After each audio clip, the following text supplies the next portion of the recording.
안녕하십니까. 우리들의 시사 토크, 공자가 꿈꾼 도성 독립의 대동세계를 위하여의 일강 황희창입니다.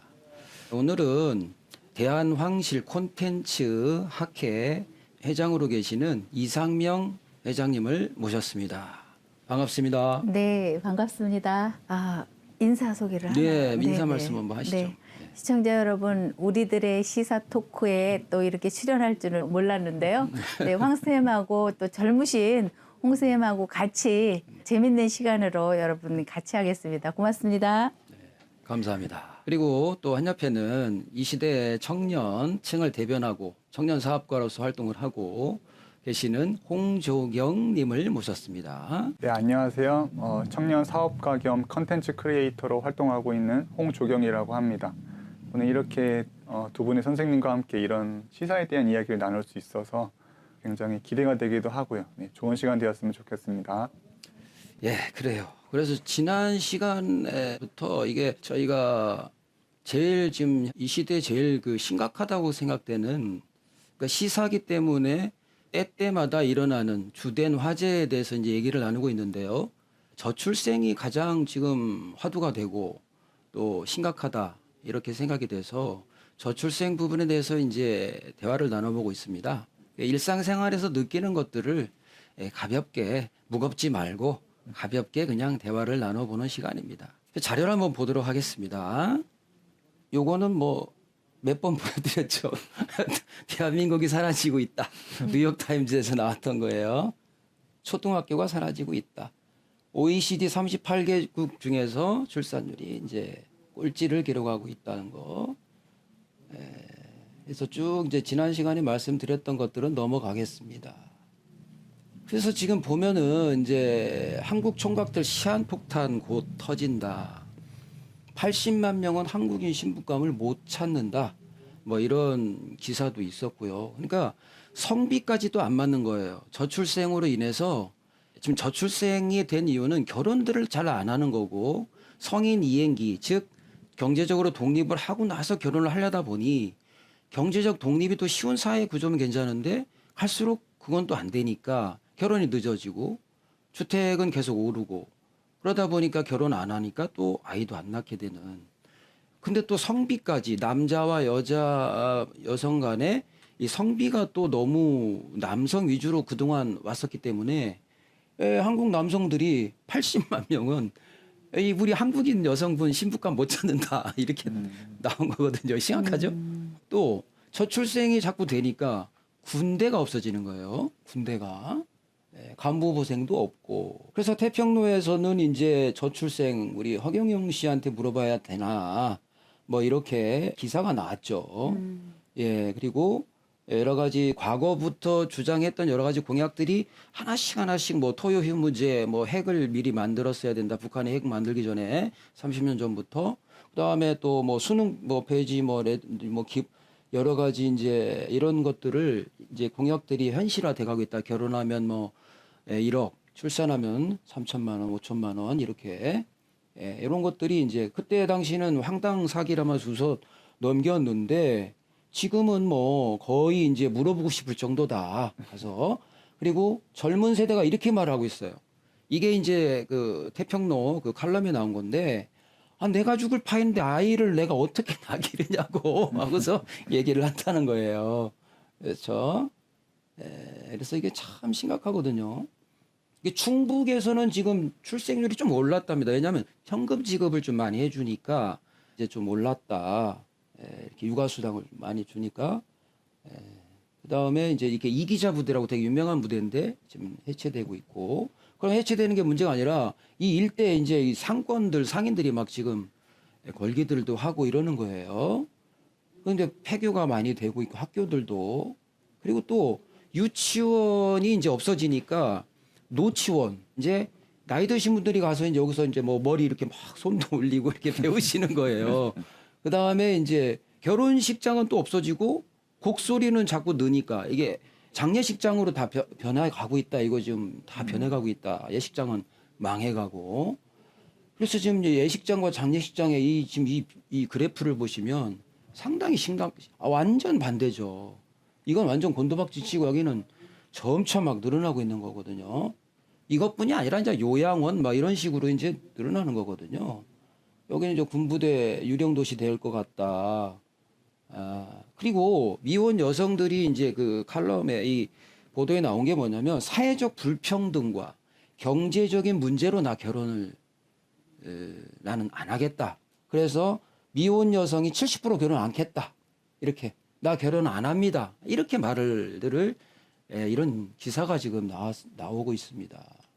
또 이게 뭐냐면 청년 도약 계좌라고 월 70만 원씩을 5년 납입하면 좀 이렇게 돈을 많이 붙여서 돌려주는 거예요.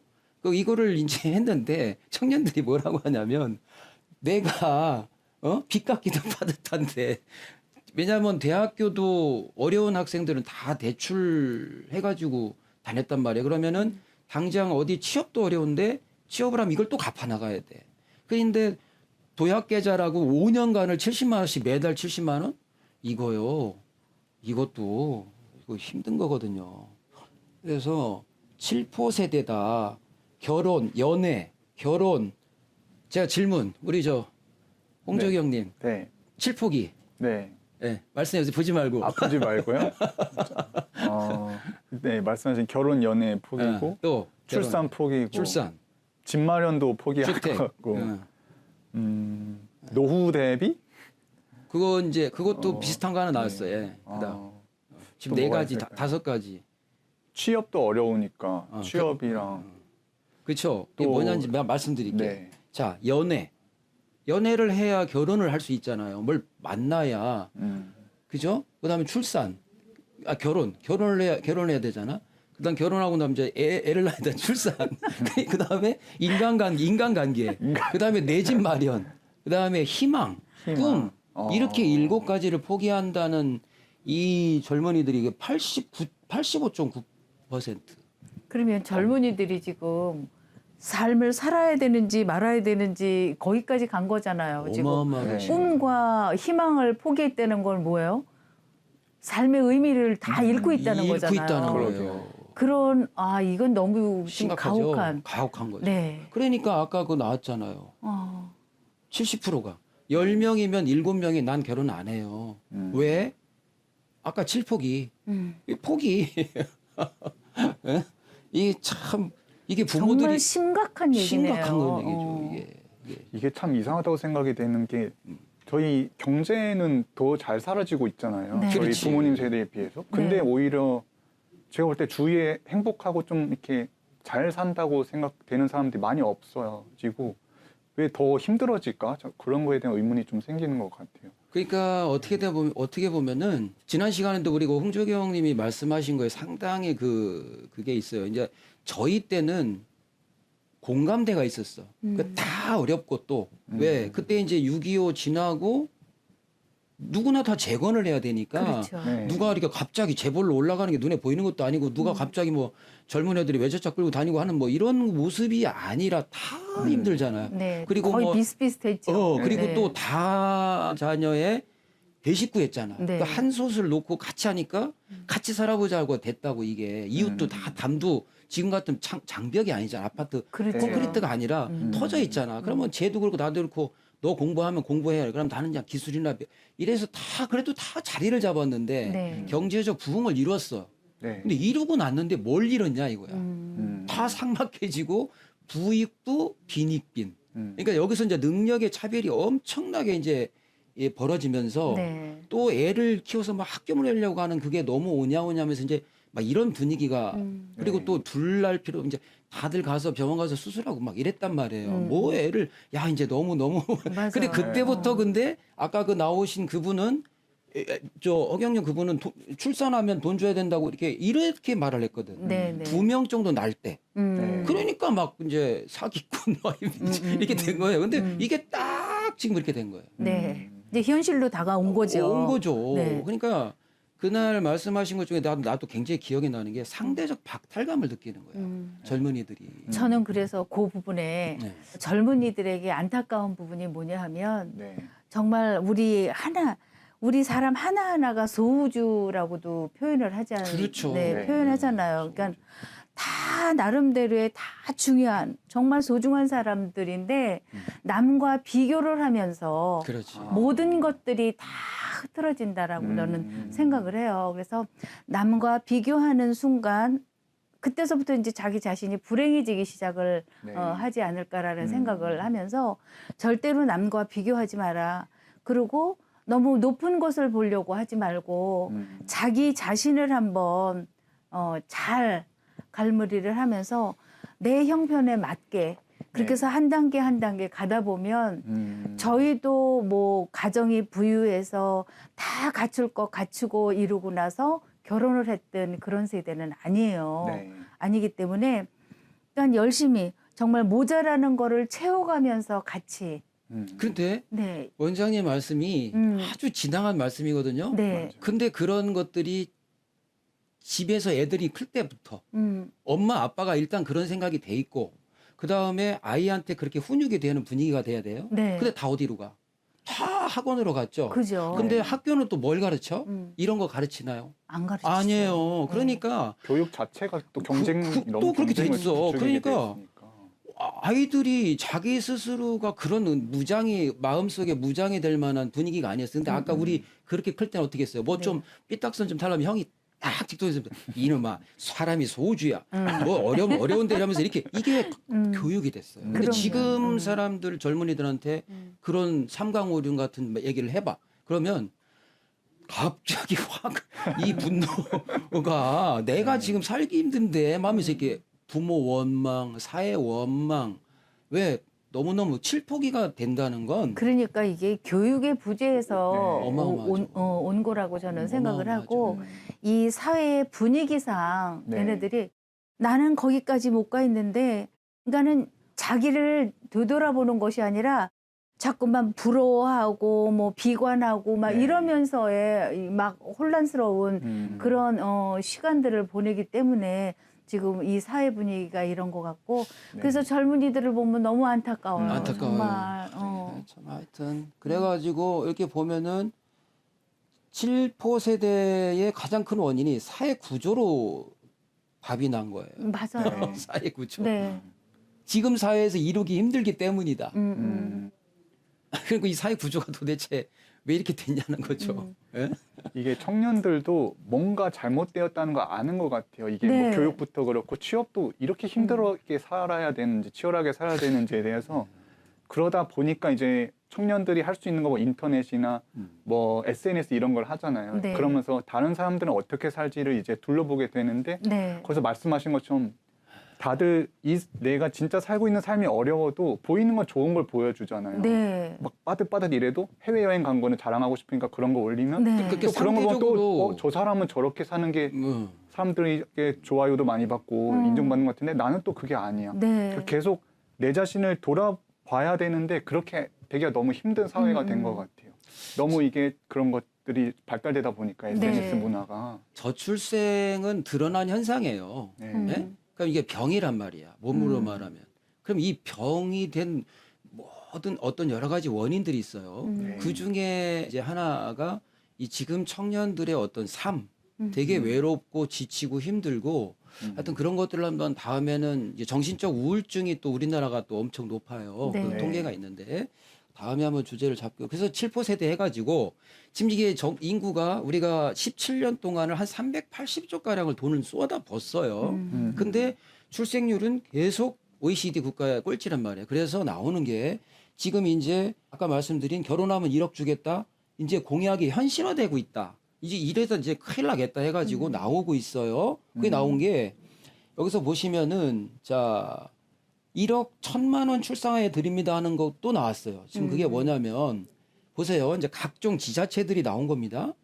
인천시는 1억 플러스 아이드림 정책. 이건 뭐냐면 18세까지 1억 원을 나눠서 이렇게 지급을 하겠다는 겁니까, 하겠다는 그럼? 거고. 근데 그거는 시장이 바뀌면 또 계속성이 끊어질 수도 있고 그렇죠. 또 인플레이션에 따라 물가 어떤 그 화폐 가치가 18세까지면 18년 뒤니까 조금 하여튼 뭐 그래도 뭐 좋은 정책이죠. 근데 그다음 대전시는 뭐 이렇게 결혼 장려금 주겠다. 충북 영동구는 뭐 돈을 아예 부부한테 최대 1억 뭐 얼마까지 주겠다.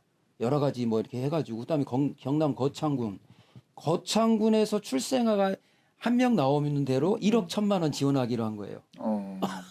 이 계속 나오죠 이런 게. 네, 네. 그다음에 진주시 뭐 난임 수술 비용, 또 고창군은 산후조리원 비용 뭐 1인당 50만 원, 화순군 막 이런 게 등등등 이렇게 나오는데 이렇게 나오다가 이게 이제 그게 과거에 말했던 이 결혼하면 돈 주고 출산하면 돈 주자는 것들이 현실이 되고 있다는 거예요 지금 이게. 근데 이게 나왔죠. 부영그룹에서 네. 아이를 낳으면 1억 줬어요. 실제로 지급을 했어요. 네. 몇 명 한 70명인가 이렇게 됐어요. 현금 1억 원을 해서 총 70억 원이니까 70명의 아이들이잖아요. 1억이니까. 근데 세금이 4천만 원이었다고. 세금이. 그러니까 1억을 부영그룹에서 주면 그걸 받으면 4천만 원을 떼야 되니까 4천만 원어치는 또 그만큼 아이한테 쓸 돈이 줄어버리잖아요. 네. 이래갖고 세금 이거 지원해줘야 된다 이런 경우에서 며칠 전에 보도 난 걸 보니까 이렇게 정부에서 세제를 이거는 좀 검토를 해보겠다. 이런 부분에 대해서. 왜냐하면 생각해 보세요. 원장님한테 1억 드렸는데 4천만 원 세금 떼고 하면 아니 4천만 원이면 이거 피 같은 돈이 이게. 아니 네? 저는 지금 쭉 그렇게 말씀하시는데 난 너무 속상하고 안타까운 게 이 사회의 가장 기초 단위가 가정이잖아요. 그렇죠. 네, 가정에 그 아이 출산 문제, 혼인하는 문제 이런 문제를 돈을 가지고 이렇게 논한다는 게 너무 슬프네요. 슬프죠. 너무 슬퍼요. 아니 그래갖고 제가 전에 한번 따진 거 있어요. 이거 자꾸 말씀드리는데 아니 근데 이게 굉장히 현실적으로 내가 일리가 있다고 생각돼서 그러는 거거든요. 이게 뭐냐면 이거 보세요. 무슨 이게 17년간 320조 썼다고 신문기사에 나온 거예요. 그러면 1년에 평균 19조씩 썼다는 얘기야. 그렇죠. 17년 나눠보니까. 네, 네. 그러면은 작년에 2022년 출생자 수가 주민등록 주민센터 신고할 거 아니에요. 24만 6천 명이라 이거야. 그러면 24만 6천 명에다가 곱해보면 될 거 아니야. 이거 19조를 이걸 나누면 될 거 아니야. 그쵸. 일단 나오잖아. 단순으로. 네. 그러면 3천만 원씩 하면 7조고 4천만 원씩 아이한테 직접 그 산모한테 출생 신고 들어왔다. 그러면 돈 팍 축하합니다. 잘 키우세요. 이렇게 하는 게 4천만 원씩 주면 9조. 24만 6천 명을. 그다음에 5천만 원씩 주면 12조예요. 그러면 19조면요. 그래도 5조가 남아요. 5조면요. 1, 10, 100, 1000만, 10만, 100만, 1000만, 억, 1억, 10억, 100억, 1000억, 만억인 거야. 이게 5조가 있다 남는다고. 이걸 5천만 원씩을 줘도. 근데 1억씩을 줘도요. 우리 총 이 657조거든요. 지금 2024년 거기에 3.74%도 안 돼요. 그러면은 있잖아요. 아까 그러니까 부영 그룹 나왔잖아요. 이게 보면 이거 1억 줬잖아요. 현실적으로 나왔잖아요. 그래서 제가 굉장히 기분이 좋았어서 그 보도 보고 기사 보고 와 이거 이런 게 나오는구나. 다른 기업들도 좀 어렵겠지만 좀 이렇게 좀 했으면 좋겠다는 마음이 좀 많이 들었었어요. 그래 응원. 중소기업은 어떡합니까? 저런 대기업은 저렇게 한다고 해도 그렇지. 이건 문제가 많다고 봐요, 저는. 그렇죠. 근데 저런 걸 사실 국가에서 해줘야 되는 네. 건데 국가 이게 위기 문제이니까 네, 네. 그걸 지금 이 기업에서 이중건 회장께서는 음. 지금 뭐 출산 장려금으로 2억 원 지급을 하셨다고는 하지만 그 외에도 이제 많은 부분을 아파하는 부분들을 이제 많이 좀 갈무리를 하고 계시는 그런 분 중에 한 분이신데 이 돈 얘기로 이렇게 이야기가 된다라고 하는 거는 참 슬픈 얘기고 안타까운 얘기다. 그게 나라에 이게 사실 우리가 657조면은 24만 6천 명이잖아요. 네. 2022년도에. 그러면 2023년도는 작년은 더 줄었단 말이에요, 지금. 그렇잖아요. 그쵸. 그래서 나라가 사라질 판이네라고 올해 나온 거예요, 이 기사가. 네, 맞아요. 근데 다들 외신에서 이런 말들이 뭐냐면 우리나라 연구진들도 그래요. 이게 출산을 하시는 분들도 돈은 많이 썼다 이거야. 그걸 인정을 해. 그래서 우리 지난 시간에 말씀하신 것처럼 이거 저출생을 위해서 진짜 예산을 써야겠구나 하는 것까지는 아주 좋다 이거예요. 네, 네. 그런데 왜 돈을 썼는데 애는 쪼냐고. 돈은 이렇게 늘었다니까. 네, 네. 근데 애는 왜 이렇게 됐냐는 거지. 난 이게 네, 그러니까 네. 차라리 이렇게 저출생이 되고 돈은 자꾸 늘었다는 거 아니야. 이렇게. 그쵸. 그러면 돈이 늘었다는 거, 돈이 어딘가 나갔다는 거 아닙니까? 네. 그 나가는 걸 몰아야 된다는 거야. 그 아이가 나면 이렇게 네. 지금 저 부영 그분 거기처럼 우리 허경영 그분이 얘기한 것처럼 이 발언이 자꾸 재조명되고 있잖아요. 네, 네. 계속 지금 이분에 대한 얘기가 나와요. 왜냐하면은 인천시 아까도 1억 준다. 뭐 1억 말들이 나오니까 네, 아까 네. 그 경남 거창인가 어딘가가 1억 1천 준다는 거 아니에요. 네, 네. 뭐 각종 뭘 해서 주든지 뭘 하든지. 근데 이게 전국적으로도 24만 6천 명을 제가 계산을 해보니 안 되는 것도 아니다는 거거든. 이게 내가 볼 때 그냥 네, 네. 돈은 있는데 그렇지. 계산이 되는 그러니까 지금 이게 제도가 어떤 식이냐면은 제가 가만히 보니까 이게 어떤 식이냐면 이런 식이더라고요. 예를 들면은 아니 뭐 저보다 더 이 경제 하시는 분들은 더 잘 아시겠죠. 근데 제가 말씀드리고 싶은 건 뭐냐면 자 출생이 낮은 거잖아. 그렇죠. 예? 출생률이 그럼 이게 낮아서. 아이 키우는 거잖아. 음. 아이 키우는 것이 돈이 없어 못 키운다는 거잖아. 돈이 없으니까 아예 안 난다는 거잖아. 그러면 돈이잖아, 돈. 근데 이거를 예산은 이만큼 늘었다는 거잖아, 지금까지. 그렇죠. 그러면 이 돈들이 다 어떤 식이냐면 제가 이렇게 가만히 보니까 자, 아이 나면 뭐 10만 원씩 뭐 아이 나면 아동 수당 뭐 많게는 뭐 100만 원에서 뭐 어린이집 뭐 이렇게 그러니까 이렇게 주고 또 그다음에 뭐 세제 좀 지원해 준다. 그리고 애 키우게 되면은 뭐 육아휴직을 좀 뭐 이렇게 육아휴직을 그냥 무급이 아니라 네, 돈을 좀 유급으로. 주겠다 이렇게. 그럼 이게 지금 등등등등 쫙 뭐 기저귀값 뭐 해서 나왔잖아. 네. 그럼 이게 뭐예요?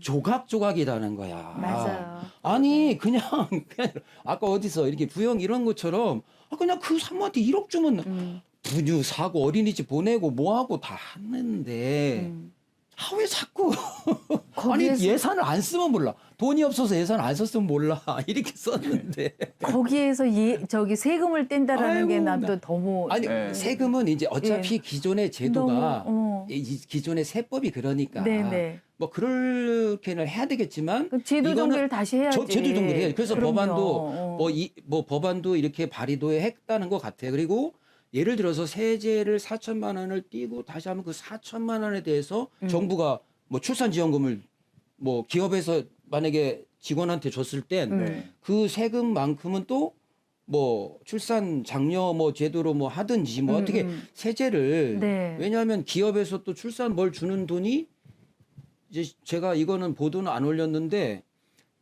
이분 같은 경우는 1억을 줬잖아. 네. 근데 다른 데는 다들 보면 뭐 6만, 잔돈 6만 식으로 원, 그냥, 6만 원 뭐 이렇게 세금을 띨 것도 아닐 네. 정도로 돼 있어서 이거를 또 다 세제를 다 해버리면 또 뭐 이런 게 있다 뭐 이런 게 네, 있더라고요. 네. 그래서 이 한도를 이제 좀 높이고 이게 저출생에 대해서 전반적인 이제 그 해줘야 되는. 근데 이거는 돈이 1억인데 4천을 띄면 그죠. 그거는 아닌 것 같아요. 4천만 원이면 네. 애를 어떤 몇 개 저기가 뭐예요? 그게 애를 키우는데 얼마나 많은 돈을 지금 허준재님께서 그 발의했던 그 공약들이 네. 지금 많이 회자가 되고 있잖아요. 엄청 회자가 되고 네. 있어요. 지금. 근데 그때 당시에도 얼마를 주면 세금을 떼겠다 이런 이야기였습니까? 이건 아니죠. 아니죠. 이건 아니죠. 네. 이거는 정부에서 하는 거예요. 그러게요. 이거는 그래서- 그냥 딱 주는 거예요. 어. 주는 거. 제가 알기로는 그래요. 제가 알기로는 그렇고 어떻게 생각되십니까, 우리? 네. 그래서 진짜 뭐 작다구리한 그런 조각조각들을 하는 이 목돈 이게 사실 기업에서도 소비자를 어떻게 뭐라 하죠? 소비자를 끌어모을 때 이거 사면 딱 얼마 주겠습니다 이렇게 하지.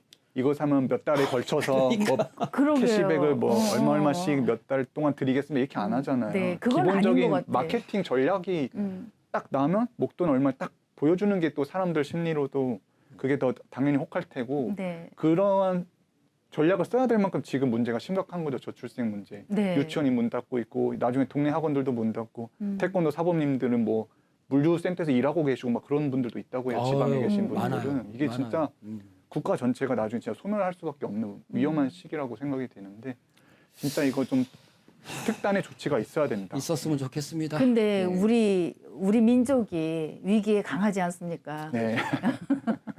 그렇게 희망적으로 그럼요. 생각을 네, 하면서 네, 이런 반응들이 자꾸 나온다는 건 네, 뭔가 그렇게 현실적으로 되겠죠. 네, 이제 그럴 가능성이 그러게요. 대단히 높다고 저는 봐요. 이제 다른 기업 어. 사람들 볼 때 이제 부영에서는 애나무 1억 주는데 저희 뭐 없겠습니까? 이렇게 물을 수도 있잖아요. 그럼 서서히 이제 다른 대기업이 시행할 수도 있고. 네. 묻기 그러다 전에 보면 아마 이거를- 다 네.